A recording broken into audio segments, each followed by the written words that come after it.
Konstitusi memasuki ruang persidangan. Hadirin disilakan duduk kembali. Sidang dibuka dan nyatakan terbuka untuk umum.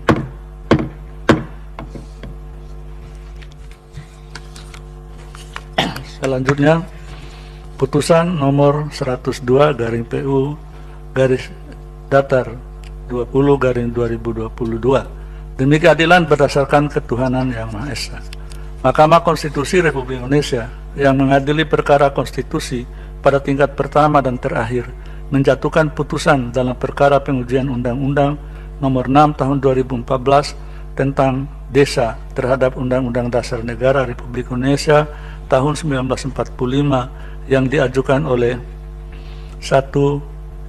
Hendra Juanda, selanjutnya disebut pemohon 1, 2, 3, 4 dianggap dibacakan, 5 Utep Ruspendi, selanjutnya disebut pemohon 5. Pemohon 1 sampai pemohon 5 selanjutnya disebut sebagai para pemohon.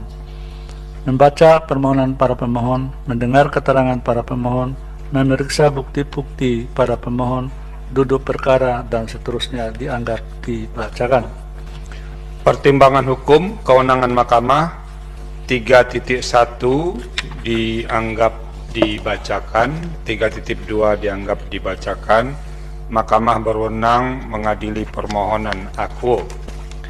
Menimbang bahwa sebelum mempertimbangkan kedudukan hukum atau legal standing dan pokok permohonan para pemohon, terlebih dahulu Mahkamah akan mempertimbangkan beberapa hal sebagai berikut. Bahwa pasal atau norma Undang-Undang 6 2004 yang dimohonkan para pemohon untuk diuji konstitusionalitasnya berjumlah 95 pasal yang dibagi ke dalam 11 kelompok. Setelah dicermati secara saksama dari semua pasal atau norma Undang-Undang 6 2004 yang diuji konstitusionalitasnya, para pemohon tidak menguraikan secara jelas pertentangan masing-masing norma atau pasal tersebut dengan Undang-Undang Dasar 1945. Bahkan sebagian besar pasal atau norma yang diuji konstitusionalitasnya hanya ditulis redaksional isinya tanpa disertai uraian apapun mengenai isi pasal tersebut. Terlebih lagi para pemohon tidak menguraikan sama sekali pertentangannya dengan Undang-Undang Dasar 1945 yang dijadikan sebagai dasar pengujian. Hal demikian mengakibatkan Mahkamah tidak dapat mengetahui dengan pasti pertentangan semua pasal atau norma yang diuji dengan Undang-Undang Dasar 1945. Bahwa selain masalah sebagaimana termaktub pada angkat 1 di atas, terdapat ketidaksesuaian antara posita atau duduk perkara dengan petitum. Hal demikian menurut Mahkamah salah satunya bermula dari uraian pada bagian posita yang tidak menguraikan secara jelas pertentangan masing-masing norma atau pasal tersebut dengan Undang-Undang Dasar 1945, sehingga hal yang diinginkan oleh para pemohon dalam petitum pun menjadi tidak jelas.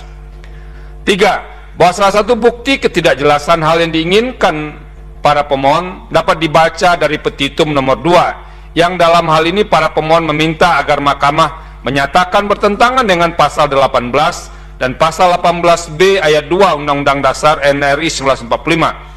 Namun para pemohon tidak menyatakan secara spesifik norma atau pasal dan atau ayat mana yang dinilai bertentangan dengan pasal 18 dan pasal 18 ayat 2 Undang-Undang Dasar 1945 dimaksud.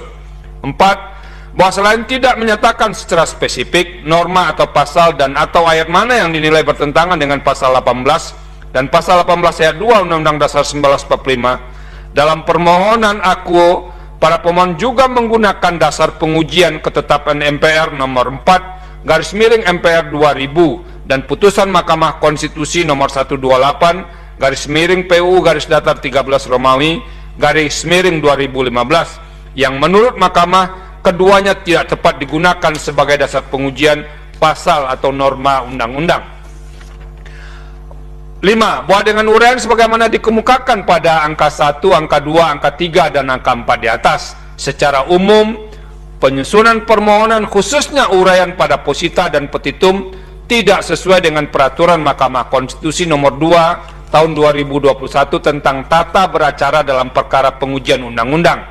Antara lain, para pemohon tidak menyatakan adanya pertentangan antara pasal dan atau ayat yang dimohonkan pengujian dengan Undang-Undang Dasar 1945. Padahal untuk dapatnya suatu pasal atau ayat undang-undang dinyatakan tidak memiliki kekuatan hukum mengikat, terlebih dahulu pasal dan atau ayat tersebut harus terbukti dan dinyatakan bertentangan dengan Undang-Undang Dasar 1945. Beberapa hal tersebut di atas mengakibatkan Mahkamah tidak dapat memahami apa sesungguhnya yang dimohonkan para pemohon, dan karenanya Mahkamah menilai permohonan para pemohon tidak jelas atau obscure legal. Menimbang bahwa berdasarkan pertimbangan hukum sebagaimana diuraikan di atas, Mahkamah tidak dapat memeriksa dan atau mempertimbangkan kedudukan hukum dan pokok permohonan para pemohon. Konklusi, berdasarkan penilaian atas fakta dan hukum sebagaimana diuraikan di atas, Mahkamah berkesimpulan: 1. Mahkamah berwenang mengadili permohonan akuo. 2. Permohonan para pemohon tidak jelas atau kabur.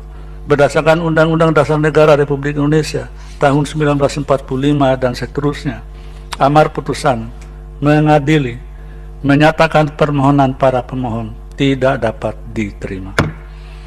Demikian diputus dalam rapat permusyawaratan hakim oleh 9 hakim konstitusi, yaitu Anwar Usman selaku ketua merangkap anggota, Aswanto, Saldi Isra, Wahiduddin Adams, Suhartoyo, Arif Hidayat, Daniel Yusmik Pevoe, Eni Nurbaningsi, dan Manahan MP Sitompul, masing-masing sebagai anggota pada hari Kamis tanggal 10 bulan November tahun 2022 yang diucapkan dalam sidang pleno Mahkamah Konstitusi terbuka untuk umum pada hari Rabu tanggal 23 bulan November tahun 2022 selesai diucapkan pukul 15.18 WIB oleh 9 hakim konstitusi tersebut di atas, dengan tanpa dihadiri oleh Aswanto, diganti oleh M. Guntur Hamzah, masing-masing sebagai anggota, dengan dibantu oleh Mardian Wibowo sebagai panitera pengganti,